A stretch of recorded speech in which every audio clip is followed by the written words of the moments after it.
20 കോടി രൂപയുടെ ക്രിസ്മസ് പുതുവത്സര ബമ്പർ സമ്മാനം ആർക്കാണെന്ന് ഇനി കേരള ഹൈക്കോടതി തീരുമാനിക്കും.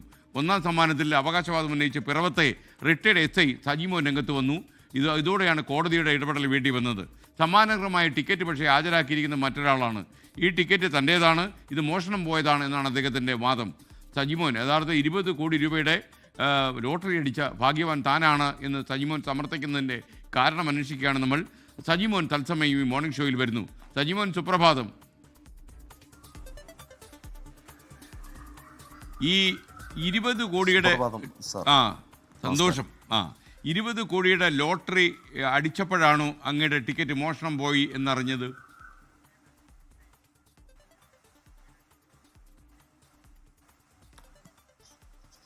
സാർ, 20 കോടി അടിച്ചു എന്നറിഞ്ഞ ടിക്കറ്റിൻ്റെ നറുക്കെടുപ്പിൻ്റെ അന്ന് തന്നെ ഞാൻ അറിഞ്ഞതാണ്. എൻ്റെ ടിക്കറ്റിന് തന്നെയാണ് പ്രൈസ് മണി സമ്മാനം അടിച്ചിരിക്കുന്നതെന്ന് അറിഞ്ഞതാണ്. എന്നാൽ അതിനുശേഷം ആ 24-ാം തീയതി ഞാൻ വീട്ടിലില്ലായിരുന്നു. വീടിൻ്റെ വെളിയിൽ ഒരു വർക്ക് പേഴ്സണൽ ഞങ്ങളുടെ ഒരു പൈപ്പ് ലൈൻ്റെ പരിപാടിയായിട്ട് വർക്ക് ചെയ്യുന്ന സമയത്ത് അവിടെ ഒരു 6 മണിക്ക് ശേഷം എനിക്കൊരു ആക്സിഡൻറ്റ് പറ്റി. ഞാൻ അവിടെ ഒന്ന് വീണായിരുന്നു. അതിനുശേഷം വീട്ടിൽ വന്നപ്പോഴാണ് എനിക്ക് ഓർമ്മ ഇതിൻ്റെ ടിക്കറ്റ് എവിടെ വെച്ചതെന്ന് അറിയാൻ പറ്റാതെ പോയത്.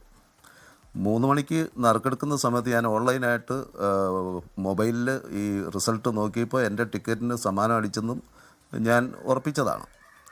എന്നാൽ വീട്ടിൽ വന്നിട്ട് അറിയിക്കാമെന്നുള്ള ധാരണയിൽ അവിടെ തന്നെ ആ വർക്ക് സൈറ്റിൽ തന്നെ തുടരുകയും 8 മണിക്ക് ശേഷം വീട്ടിൽ വന്ന് വൈഫിനോട് പറഞ്ഞ് നമ്മുടെ ടിക്കറ്റിനാണ് സമ്മാനം അടിച്ചിരിക്കുന്നത്, ടിക്കറ്റ് നോക്കിയെടുക്കാനാണ് പറഞ്ഞത്. പക്ഷേ ആ ടിക്കറ്റ് എവിടെ വെച്ചതെന്ന് എനിക്ക് അന്നേരം ഓർമ്മയില്ലായിരുന്നു.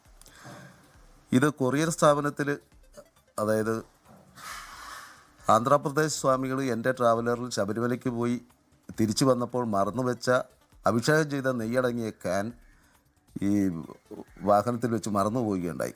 ആ ക്യാൻ ഞാൻ എൻ്റെ വീട്ടിൽ സൂക്ഷിക്കുകയുണ്ടായി. ഒരു ഓമൈ കേക്ക് എന്ന കേക്ക് കടയിലെ ഒരു നറുക്കെടുപ്പിൽ 23/1/26-ാം തീയതി ഞാൻ ഈ ടിക്കറ്റ് എടുത്ത് ഈ നെയ്പാത്രം അടങ്ങിയ കിറ്റിനകത്ത് വെച്ചു. അത് ഞാനൊരു ഹിന്ദുമത വിശ്വാസി ആയതുകൊണ്ടും ഭാഗ്യലബ്ധിക്കായി വെച്ചു എന്ന് കരുതിയാൽ മാത്രം മതി. അതിനുശേഷം 24-ാം തീയതിയാണ് ഞാൻ ഈ വീട് വിട്ട് എൻ്റെ വീടിൻ്റെ അടുത്ത് ഈ വർക്കിന് പോകുന്നതും നറുക്കെടുപ്പിൻ്റെ അന്ന് സമ്മാനം അടിച്ചതെന്നും അറിയുന്നത്.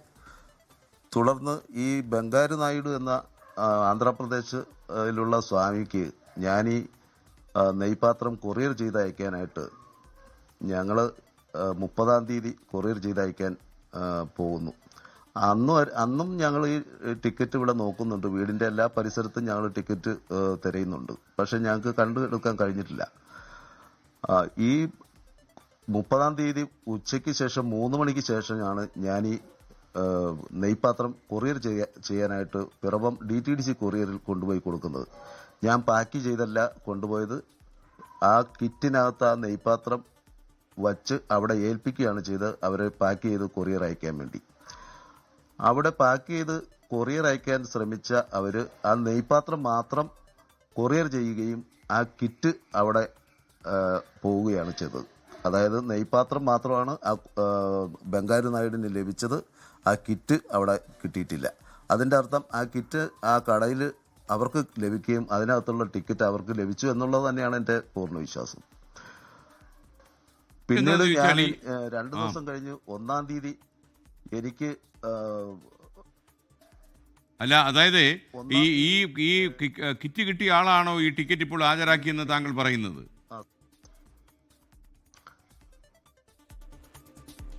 അല്ല, എനിക്ക് അതിനകത്ത് അറിയില്ല സാർ. ആരാണ് ഹാജരാക്കിയെന്ന് എനിക്കറിയത്തില്ല. പക്ഷെ എൻ്റെ നഷ്ടപ്പെട്ടത് അവിടെ വെച്ച് തന്നെയാണ്. അത് ഹാജരാക്കിയത് അവർ മുഖാന്തരം ആരും ആകാം എന്നാണ് എൻ്റെ വിശ്വാസം.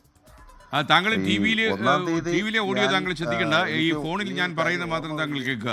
അപ്പോൾ യഥാർത്ഥത്തിൽ ഈ എത്ര ദിവസം കഴിഞ്ഞാണ് ടിക്കറ്റ് അവർ ഹാജരാക്കിയത്? ഓക്കെ അതറിയില്ല സാർ. ഹാജരാക്കിയത് എന്നാണെന്നറിയാം. മിനിഞ്ഞാന്നത്തെ പത്രത്തിലാണ് ഇങ്ങനെ ആരോ ടിക്കറ്റ് ഹാജരാക്കി എന്നുള്ള അറിവ് കിട്ടിയിരിക്കുന്നത്. ഞാൻ 4-ാം തീയതി തന്നെ പോലീസ് സ്റ്റേഷനിൽ കംപ്ലൈൻറ്റ് കൊടുത്തതാണ്. ഈ ടിക്കറ്റ് നഷ്ടപ്പെട്ടു എന്നും ഇങ്ങനെ കൊറിയർ സ്ഥാപനത്തിൽ പാഴ്സൽ ചെയ്ത സമയത്താണ് പോയതെന്നും പറഞ്ഞ് 4-ാം തീയതി കംപ്ലൈൻറ്റ് കൊടുക്കുക. അങ്ങനെ പോലീസ് അവിടെ ഈ കൊറിയർ സ്ഥാപനത്തിൽ ചെന്ന് ക്യാമറ എല്ലാം പരിശോധിക്കുകയൊക്കെ ഉണ്ടായി. ആ ക്യാമറ CCTV ദൃശ്യങ്ങളടങ്ങിയ മെമ്മറി കാർഡ് കോടതിയിൽ ഹാജരാക്കുകയുണ്ടായി. പരാതിയുടെ അടിസ്ഥാനത്തിൽ മജിസ്ട്രേറ്റ് കോടതി പിറവത്ത് കോടതിയുടെ ഉത്തരവ് പ്രകാരം. എന്തായാലും താങ്കളുടെ കാര്യത്തിൽ ഒരു തീരുമാനം ഹൈക്കോടതി എടുക്കുമെന്നാണ് നമ്മുടെ വിശ്വാസം. ഹൈക്കോടതിയിൽ തെളിയിക്കാൻ താങ്കൾ കഴിയുകയാണെങ്കിൽ താങ്കൾക്ക് നീതി ലഭിക്കുമെന്ന് വിശ്വസിക്കാം. Okay, thank you Sajimon. നമുക്കൊപ്പം ചേർന്ന് താങ്കൾ എന്തായാലും പോരാട്ടം തുടരുക. ഈ 20 കോടിയുടെ ലോട്ടറി അടിച്ചു, തൻ്റെ ടിക്കറ്റ് മോഷണം പോയി, മറ്റൊരാൾ ഈ ലോട്ടറി കിട്ടിയ തുകയ്ക്ക് വേണ്ടി അവകാശവാദം ഉന്നയിച്ചുവെന്ന് ഹൈക്കോടതിയിൽ പോയ റിട്ടയർഡ് സബ് ഇൻസ്പെക്ടർ സജിമോനാണ് നമുക്കൊപ്പം ചേർന്ന്. പിറവത്തുകാരനാണ് ഈ സജിമോൻ.